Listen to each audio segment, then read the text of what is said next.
শুভ সকাল। প্রতিদিনের pre market আপডেটে আপনাদের স্বাগত। সূচকটি 132.41 পয়েন্ট বা 2.64% বেড়ে 5141 পয়েন্টে সম্পন্ন হয়। বাজারে লেনদেন দাঁড়ায় 416 কোটি টাকায়, যা আগের কার্যদিবসের তুলনায় 21.78% কম।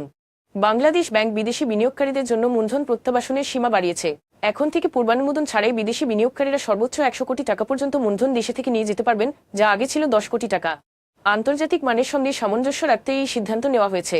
ইসলামী ব্যাংক বাংলাদেশ পিএনসি তাদের মোবাইল ফাইন্যান্সিয়াল সার্ভিস প্রতিষ্ঠান এম ক্যাশ লিমিটেড এ কৌশলগত বিনিয়োগকারী হিসেবে যুক্তরাষ্ট্রভিত্তিক B100 হোল্ডিংস অনুমোদন দিয়েছে। যুক্তরাষ্ট্র, ইসরায়েল ও ইরান যুদ্ধ উত্তেজনার প্রভাবের মধ্যে কয়েক মাস স্থিতিশীল থাকার পর ডলারের বিপরীতে টাকা আবার দুর্বল হতে শুরু করেছে। বাজারে ডলার লেনদেন হয়েছে প্রায় 122.55 টাকায়, যা আগের দিন ছিল 122 টাকা 37 পয়সা। চট্টগ্রাম পোর্টে বর্তমানে 14টি জ্বালানি বহনকারী জাহাজ বরেণ্য মোড়ে অবস্থান করছে। এগুলোকে দ্রুত খালাসের জন্য অগ্রাধিকার ভিত্তিতে জেটিতে বেরানোর ব্যবস্থা করা হচ্ছে। এখন এ পর্যন্তই। বিকেলে আবারও আসছি শেয়ার বাজারের সর্বশেষ আপডেট নিয়ে। ধন্যবাদ।